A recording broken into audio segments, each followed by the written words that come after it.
O Trilhas da Democracia de hoje está na Faculdade de Direito do campus de Ribeirão Preto da Universidade de São Paulo para debater a resistência democrática no Brasil atual. Os nossos convidados são Juarez Guimarães, professor do Departamento de Ciência Política da Universidade Federal de Minas Gerais, onde coordena o Centro de Estudos Republicanos Brasileiros, e Marcelo Goulart, promotor de Justiça e coordenador de ensino da Escola Nacional do Ministério Público. Juarez, nós ainda vivemos no regime democrático ou já nos encontramos em alguma coisa que cheira à ditadura? Eu penso que nós devemos ser muito criteriosos nesse diagnóstico, né? De um lado, houve uma quebra do pacto democrático no Brasil, a construção de culturas do ódio e isso está incidindo muito sobre a cultura política do país.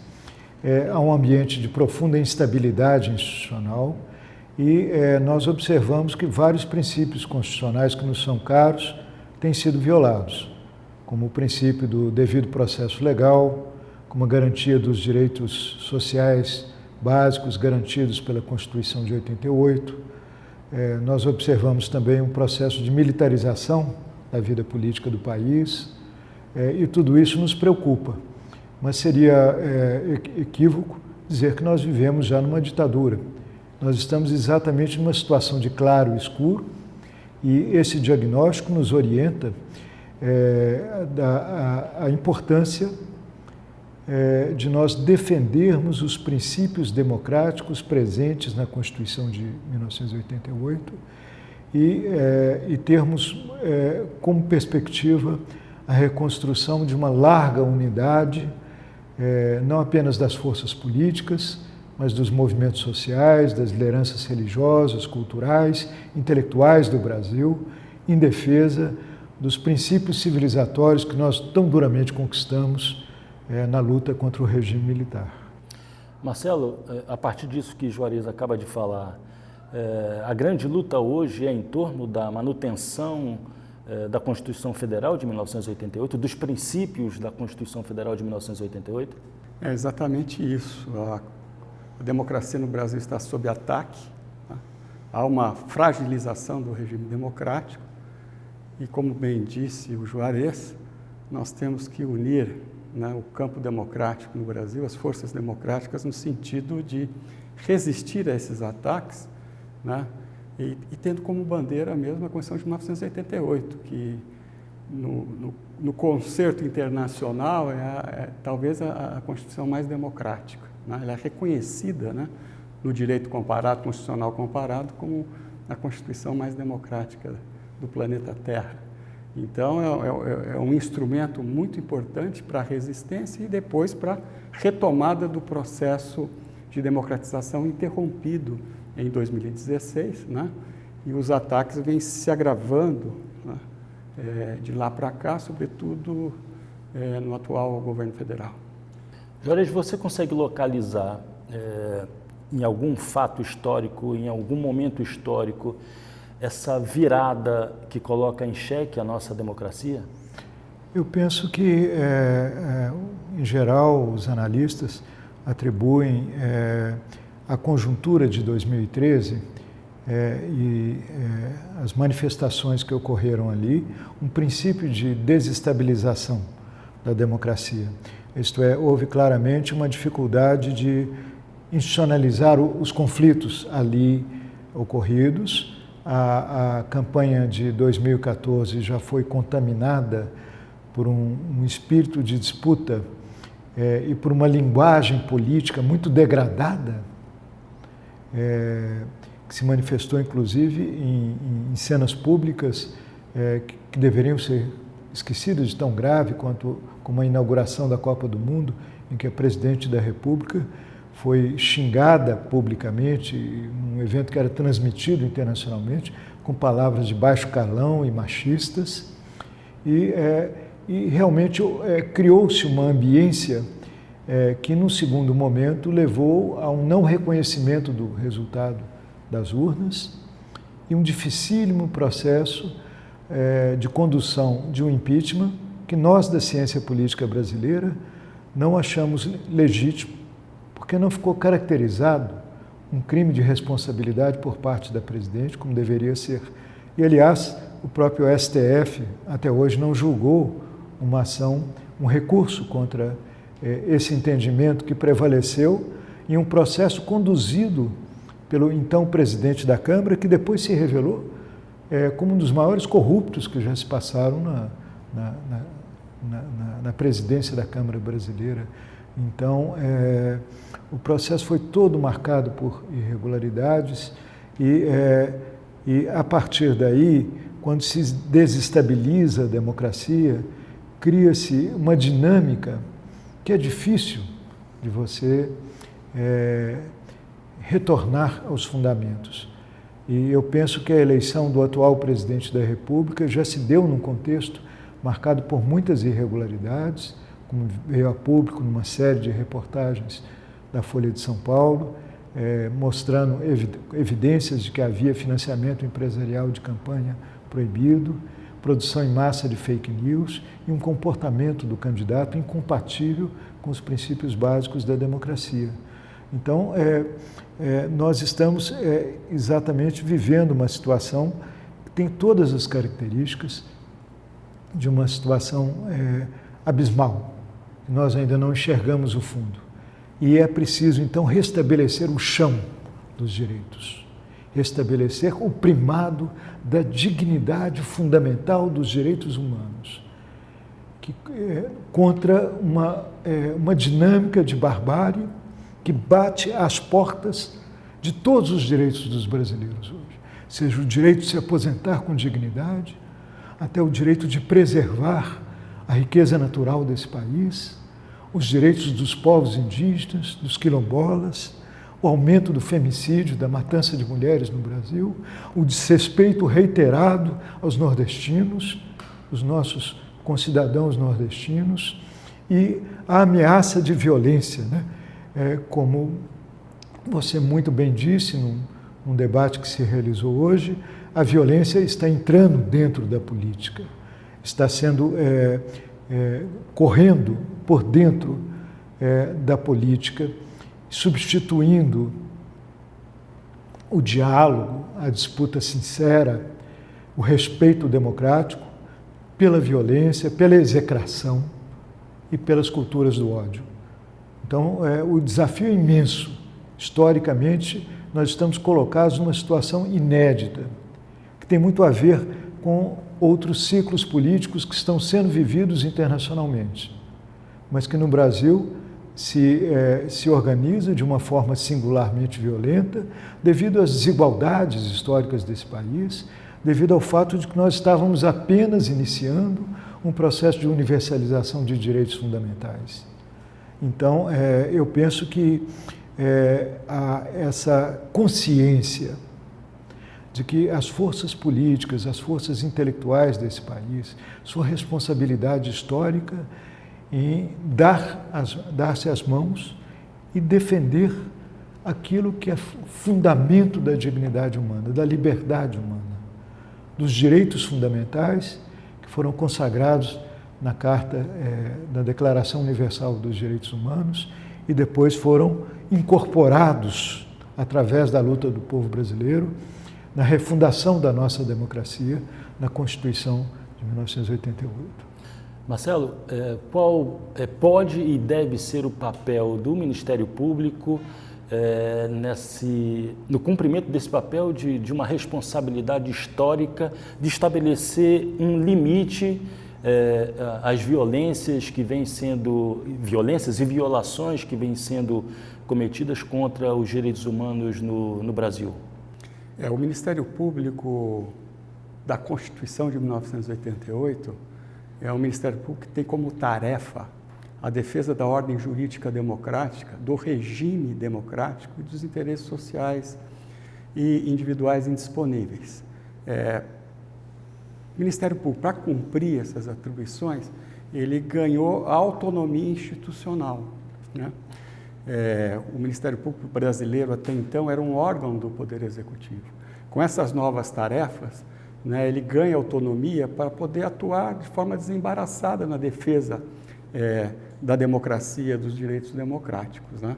Então, esse é um dado novo, inclusive também no direito comparado. Quer dizer, o Ministério Público brasileiro é o único que tem esse perfil, né, de uma instituição autônoma, que não é vinculada a nenhum dos poderes e que defende o regime democrático. Veja, uma tarefa importantíssima, né? Portanto, nesse momento histórico, o Ministério Público tem que ser muito firme, né, no sentido de usar os seus instrumentos procedimentais, processuais, no sentido de impedir esses ataques à institucionalidade democrática e aos direitos democráticos consagrados na Constituição de 1988. Né? E o Ministério Público dispõe de instrumentos. Mas nós vivemos num momento difícil, né? E as instituições, o movimento das instituições acompanha o movimento da sociedade. Se nós tivermos uma guinada democrática dos anos 80 com a Constituinte, a nova Constituição, com um novo Ministério Público, né? Naquele momento o Ministério Público assumiu esse papel, não é? A cultura política da época era essa, e por meio da sua atuação conseguiu afirmar muitos dos novos direitos, né? Inclusive fiscalizando políticas públicas, exigindo do poder público o cumprimento dessas políticas para que os direitos sociais se concretizassem. Eu cito dois exemplos que são muito evidentes. O Estatuto da Criança e do Adolescente, aprovado 2 anos depois da edição da Constituição, na linha, né, democrática da Constituição. O Estatuto da Criança e do Adolescente, ele pegou muito em razão da firme atuação do Ministério Público, né, em aliança com os movimentos sociais que defendem esses direitos da infância e da juventude.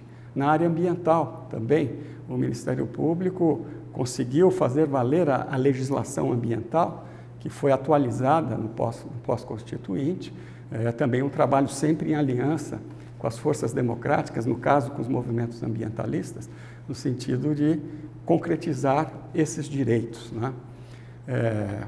Mas, né, logo após, né, a onda neoliberal chega no Brasil, né, e esses direitos, a execução desses direitos, as políticas públicas, elas vão se fragilizando, né? E o Ministério Público, nesse momento, passa a atuar em condições adversas, já ali, né, no início dos anos 90. Mas condições adversas de baixa intensidade, porque estávamos vivendo, né, num regime político democrático, onde todos têm voz, vez, os movimentos podem atuar de forma desembaraçada, o Ministério Público atuava, né, rigorosamente na forma estabelecida na Constituição. Agora, a partir de 2016, governo Temer e agora governo Bolsonaro, o Ministério Público está atuando em condições adversas de alta intensidade, portanto, um trabalho muito mais difícil. E como o movimento das instituições acompanha o movimento da sociedade, quer dizer, as forças, né, situadas mais à direita, as forças reacionárias, né, não chamar de conservadores, ganharam um fôlego, né?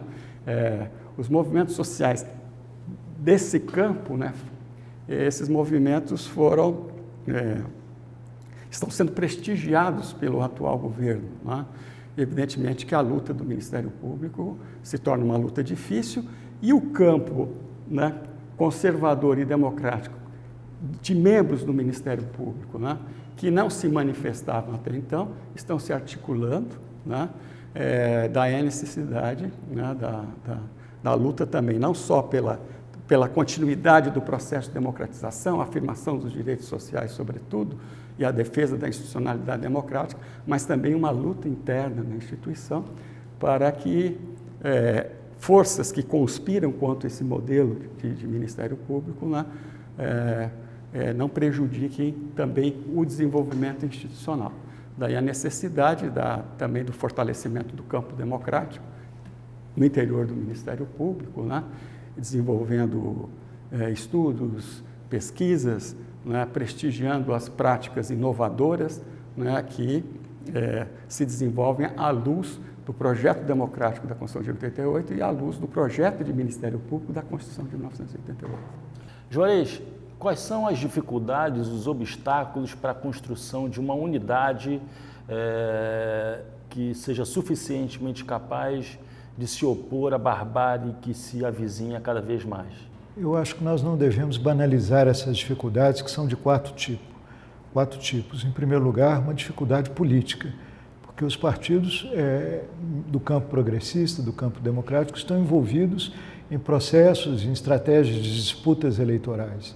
Ora, trata-se de ter uma consciência histórica de que, nesse momento, há um fundamento da própria democracia que está em jogo e essas dificuldades deveriam ser superadas em nome de uma convergência fundamental.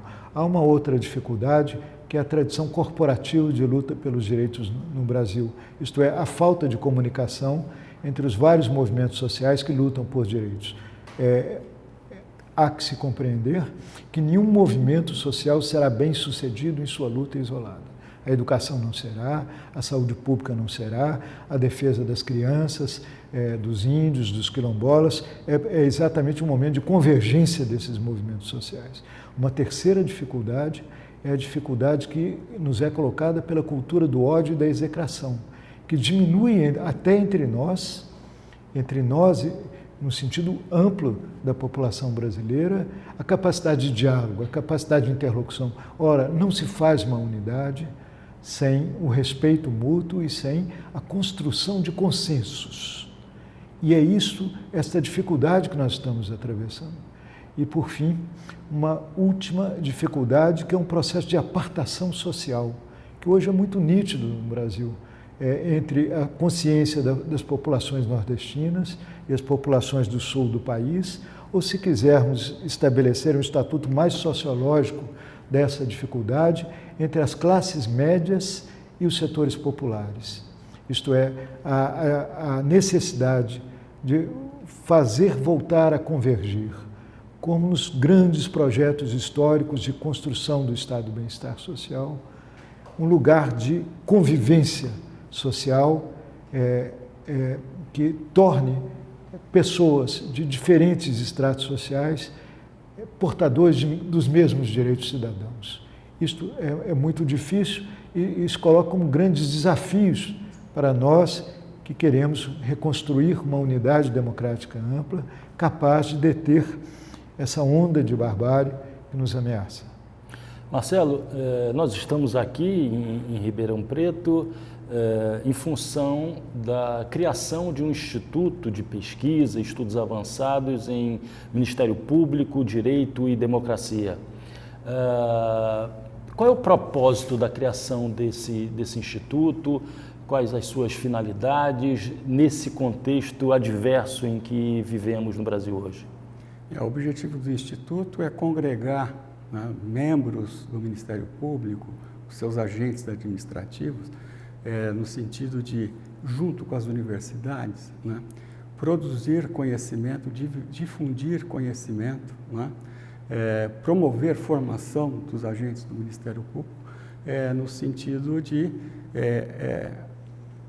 não só atualizar, né, através dos novos instrumentos que estamos utilizando, mas também no sentido de afirmar, né, o papel importante que o Ministério Público tem na defesa do regime democrático, para que não se perca, né, esse modelo de Ministério Público, nesse momento em que, por exemplo, na escolha do Procurador-Geral da República, né, o Presidente da República afirma que deve escolher um procurador, deve indicar, né, um Procurador-Geral da República que assuma compromissos com o governo federal, que assuma a pauta do governo federal, né, querendo tornar o Ministério Público uma agência do governo, né, contrariando o Ministério Público que está definido na Constituição, uma instituição autônoma, né, os seus membros com garantias importantes, como a independência funcional, que tem essas garantias, tem essa autonomia justamente para o Ministério Público, né, poder atuar, né, de forma desembaraçada, inclusive para controlar, né, os atos do Poder Executivo, né? O Procurador-Geral da República é o fiscal do Presidente da República. O Procurador de Justiça, os Procuradores de Justiça dos Estados é o fiscal do governador. Portanto, o Ministério Público tem que manter essa sua autonomia. O Ministério Público não pode se alinhar a políticas governamentais. O compromisso do Ministério Público é com o projeto de nação estabelecido na Constituição da República, a efetivação dos direitos humanos fundamentais, a defesa da institucionalidade democrática. E, portanto, o governo Bolsonaro, ou o presidente Jair Bolsonaro, ele violenta a Constituição na forma como ele está tratando o Ministério Público. Então, é um momento muito grave da vida institucional.